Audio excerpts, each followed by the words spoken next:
നമ്മൾ അത്രത്തോളം ആലോചിച്ചിട്ടല്ല. നമ്മുടെയൊക്കെ ഒരു ആഗ്രഹത്തിന് വേണ്ടി ഒരു ബ്ലാക്ക് ആൻഡ് വൈറ്റ് സിനിമ നമുക്കും വേണ്ടി വരണം. അല്ലേ? ബ്ലാക്ക് ആൻഡ് വൈറ്റിൽ എടുക്കുക ഇതൊരു കാലഘട്ടത്തിന്റെ സിനിമയാണ്. സിനിമ ഇല്ലാതിരുന്നൊരു കാലമായിരിക്കും അല്ലേ?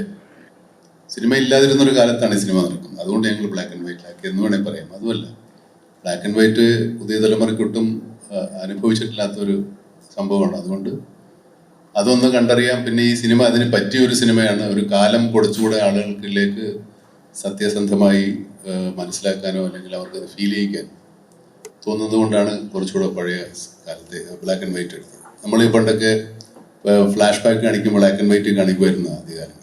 അങ്ങനെയാണ് ഞങ്ങൾക്ക് അതിൽ നിന്നൊരു പ്രചോദനം ഉണ്ടായത്. പിന്നെ ഒരുപാട് സിനിമകൾ വന്നിട്ടുണ്ട്. ഇപ്പോഴും സിനിമകൾ എടുക്കാതിരിക്കുന്നില്ല ആളുകൾ.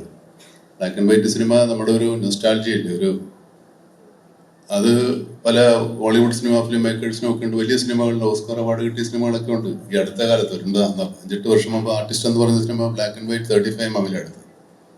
അപ്പൊ അത് നമ്മൾ അത്രത്തോളം ആലോചിച്ചിട്ടല്ല. നമ്മുടെയൊക്കെ ഒരു ആഗ്രഹത്തിന് വേണ്ടി ഒരു ബ്ലാക്ക് ആൻഡ് വൈറ്റ് സിനിമ നമുക്കും വേണ്ടി വരണം. അല്ലേ? നമുക്ക് ഫസ്റ്റ് ഓഫ് ഓൾ ഇന്നത്തെ ഔട്ട്ഫിറ്റ് അടിപൊളിയായിട്ടുണ്ട്. ബ്ലാക്ക് ആൻഡ് വൈറ്റ് അല്ലേ? എല്ലാരും ബ്ലാക്ക് ആൻഡ് വൈറ്റ് അല്ലേ? എല്ലാരും വൈറ്റ് ആൻഡ് ബ്ലാക്കും, ഞാൻ ബ്ലാക്ക് ആൻഡ് വൈറ്റും ആണ്. പിന്നെ ഈ ചിത്രം ഒരു ടൈം ലൂപ്പാണ്. ടൈം ലൂപ്പാണോ? ട്രെയിലർ കാണുമ്പോൾ അങ്ങനെ തോന്നിയിട്ടുണ്ടാവും. പക്ഷെ അത് ടൈം ലൂപ്പ് ഒന്നുമല്ല. പക്ഷെ അത് കുറച്ച് എക്സ്പെരിമെന്റൽ പരിപാടിയുണ്ട്. നിങ്ങളത് കണ്ട് എക്സ്പീരിയൻസ് ചെയ്യാന്നുള്ളതാണ്. ഇപ്പം ഈ ചിത്രത്തിന്റെ അനൗൺസ്മെന്റിലും കാര്യങ്ങളും കണ്ടു. പിന്നീട് ബ്ലാക്ക് ആൻഡ് വൈറ്റ് ആണെന്ന് പറഞ്ഞപ്പോൾ മമ്മൂട്ടിയെ ബ്ലാക്ക് ആൻഡ് വൈറ്റിൽ കാണുന്ന എക്സൈറ്റ്മെന്റും പ്രേക്ഷകർക്കും ഉണ്ട്. അതിലുപരി മമ്മൂക്കയുടെ മേക്ക് ഓവർ ആണ് യഥാർത്ഥത്തില് നമ്മളെയൊക്കെ എക്സൈറ്റ്മെന്റ് ചെയ്തത്. അതിലേക്ക് എത്തിയത് എങ്ങനെയാണ്? ഈ കഥ പറയുമ്പോൾ തന്നെ ഞാൻ എൻ്റെ അടുത്തൊരു ഇനീഷ്യൽ സ്കെച്ച് ഉണ്ടായിരുന്നു, ക്യാരക്ടർ സ്കെച്ച് ഉണ്ടായിരുന്നു. അത് ഞാൻ മമ്മൂക്കിക്ക് കാണിച്ചു കൊടുത്തു. അപ്പോൾ അവിടുന്ന് കുറച്ച് സ്ക്രിപ്റ്റ് റീഡിങ്ങിന്റെ ഡിസ്കഷനും അതിന്റെ ക്യാരക്ടർ ഡിസൈനൊക്കെ ആയി വരുമ്പോൾ തന്നെ ഒരുപാട് ഡിസ്കസ് ചെയ്ത് നമുക്ക് ഇങ്ങനെ ചെയ്യാം, ഇങ്ങനെ ഒരു മേക്ക് ഓവർ കൊണ്ടുവരാം എന്ന് പറഞ്ഞിട്ടാണ്. ഇതൊരു പീരിയഡ് ഫിലിം ആയതുകൊണ്ട് കുറച്ചു കാലം മുമ്പ് നടക്കുന്ന കഥയായത് ഇങ്ങനത്തെ ഒരു ക്യാരക്ടർ വന്ന രസമായിരിക്കും എന്ന് തോന്നി. നിങ്ങൾക്ക് എല്ലാവർക്കും ഇഷ്ടമായില്ലേ ഈ ക്യാരക്ടർ? പറഞ്ഞ ഒന്നും മനസ്സിലായില്ല. 2-3 ദിവസം കൂടെ അല്ലേ ഉള്ളൂ.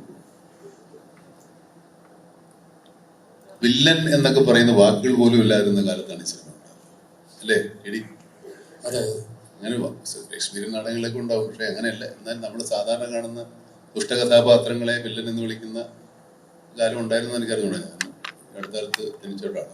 അത്ര പിടിപാട്. സിനിമയിൽ ആ കഥാപാത്രത്തിന് മിസ്റ്ററി ഉണ്ട്, ഭയങ്കരമായൊരു മിസ്റ്ററി ഉണ്ട്. പക്ഷെ നമ്മളിവിടെ ഒന്ന് ഇപ്പോൾ പറഞ്ഞാലും, നിങ്ങൾ സിനിമ കണ്ട് ആരോടെങ്കിലും പറഞ്ഞാലും അത് പിന്നീട് കാണാൻ പോകുന്ന ആൾക്കാരുടെ ഒരു അത്രയും ഇഷ്ടപ്പെട്ടു. അതുകൊണ്ട് വില്ലനോ നായകനോ അങ്ങനെ ഈ സിനിമയിലുണ്ടോ? വില്ലനും നായകനോ ഒന്നും കഥാപാത്രങ്ങളെ. അവർക്ക് എല്ലാത്തരം വികാരങ്ങളും ഉള്ളവരാണ്.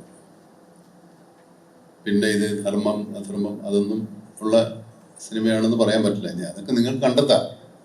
ഒരു കലാസൃഷ്ടിക്ക് എപ്പോഴും പ്രേക്ഷകനിലാണ് കൂടുതൽ അതിൻ്റെ ആസ്വാദനം കൂടുക. സംവിധായകനോ കഥാകൃത്തോ അല്ലെങ്കിൽ നടന്മാർക്കോ ഉള്ളതിനേക്കാൾ കൂടുതൽ രസം അനുഭവിക്കുന്നത് പ്രേക്ഷകനാണ്. അതൊട്ടും കളയാതെ ചോരാതെ പോവുക എന്നുള്ളതാണ്, നോക്കുക എന്നുള്ളതാണ് സംവിധായകൻ്റെ. അത് നമ്മൾ പരമാവധി ശ്രമിച്ചിട്ടുണ്ട്. പിന്നെ